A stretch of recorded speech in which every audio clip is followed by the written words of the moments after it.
테베의 왕 라이오스에게는 고민이 하나 있었는데요. 라이오스는 이오카스테와 결혼한 지 수년이 지났지만 자식이 없었습니다. 그는 자식이 생기지 않는 이유를 알고자 델포이 신전으로 향했고 그곳에서 놀라운 신탁을 듣게 되는데요. 라이오스는 앞으로 태어날 아들이 자신을 죽일 것이라는 신탁을 듣고 테베로 돌아와 이오카스테를 찾아갔지만 이때 이오카스테는 이미 임신한 상태였고 라이오스는 차마 신탁의 내용을 아내에게 전하지 못하는데요. 시간이 지나 이오카스테는 아들을 낳았는데 라이오스는 이오카스테 몰래 아들을 신하에게 처리하라고 건네줍니다. 라이오스의 신하는 갓 태어난 아이를 차마 죽일 수 없어 깊은 산 속에 있는 나무에 거꾸로 매달아 놓고는 자리를 떠나는데요. 라이오스의 신하가 떠난 뒤 얼마 지나지 않아 아이는 길을 지나던 양치기에게 발견됐고 양치기는 때마침 자식이 없던 코린토스의 왕 폴리부스에게 아이를 데려갑니다.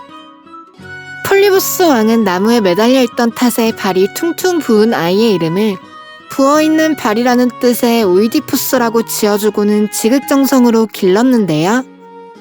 코린토스의 왕과 왕비의 보살핌으로 장성하게 된 오이디푸스는 자신의 앞날이 궁금했던 나머지 델포이 신전으로 신탁을 받기 위해 떠나게 됩니다. 그런데 델포이 신전에서 오이디푸스는 자신이 아버지를 죽이고 어머니와 결혼하게 될 것이라는 신탁을 듣게 됩니다. 코린토스의 왕과 왕비를 친부모로 알고 있던 그는 크게 충격을 받고 그 길로 코린토스를 떠났는데요.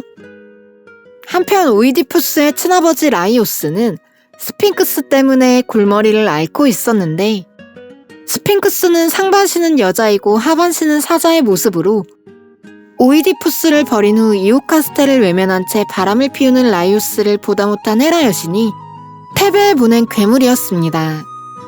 스핑크스는 테베로 향하는 길을 막고는 지나가는 사람들에게 수수께끼를 내며 맞추지 못하는 사람들을 모조리 잡아먹었는데요.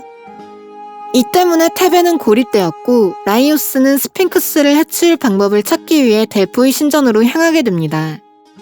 그는 델포이 신전으로 향하는 길에 자신의 길을 가로막는 오이디푸스를 보고는 자신의 부하들에게 해치우라는 명령을 하는데요.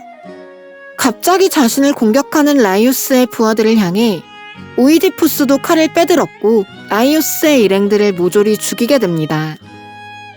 이렇게 라이오스의 일행들을 모두 해치우고 테베로 향하는 오이디푸스 앞에 스핑크스가 나타나는데요. 스핑크스는 오이디푸스의 앞을 막고 서서는 길을 지나가고 싶다면 문제를 풀라고 하는데요. 지금까지 맞추는 사람이 없던 문제를 오이디푸스가 맞추자 자존심이 상한 스핑크스는 그대로 절벽에서 뛰어내렸다고 합니다. 이렇게 스핑크스를 해치운 오이디푸스는 그 길로 테베로 들어갈 수 있었고 오이디푸스가 스핑크스를 해치운 사람이라는 소문이 삽시간에 온 나라에 퍼지는데요. 스핑크스를 해치워 테베의 영웅이 된 오이디푸스는 테베의 왕이 되어 왕비 이오카스테와 결혼을 하게 됩니다. 오이디푸스는 자식도 넷이나 낳고 행복하게 지내나 싶었지만 그가 왕이 되고 얼마 지나지 않아 나라 안에는 역병이 돌기 시작했고 이 역병의 원인을 알고자 오이디푸스는 델포이로 사람을 보내는데요. 델포이에서 돌아온 신하는 라이오스 왕의 살해범이 테베를 떠나지 않는 한 역병도 사라지지 않을 것이다 라는 예언을 오이디푸스에게 전해줍니다. 이 일로 오이디푸스는 온 나라를 뒤지며 라이오스 왕을 죽인 살인범을 찾기 시작하는데요. 이때 라이오스 일행 중 간신히 살아남은 사람이었던 마부가 나타나 오이디푸스가 라이오스 왕을 죽였다는 이야기를 폭로합니다. 엎친 데 덮친 격으로 코린토스에서 온 사신 역시 오이디푸스가 코린토스 왕의 친아들이 아니라는 사실도 털어놓게 되는데요. 이 모든 사실을 알게 된 왕비 이오카스테는 오이디푸스가 자신의 친아들이라는 사실에 충격을 받아 스스로 목숨을 끊고 맙니다. 오이디푸스 역시 큰 충격을 받고는 자신의 눈을 찔러 장님이 된 다음 딸인 안티고네와 함께 세상을 정처 없이 떠돌아다니게 되는데요.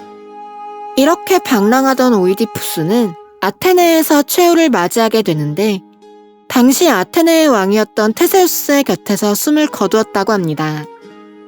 태어나자마자 버려졌던 오이디푸스는 신탁에서 벗어날 수 없었던 탓에 비극적인 최후를 맞이한 인물 중 하나가 아닐까 싶네요.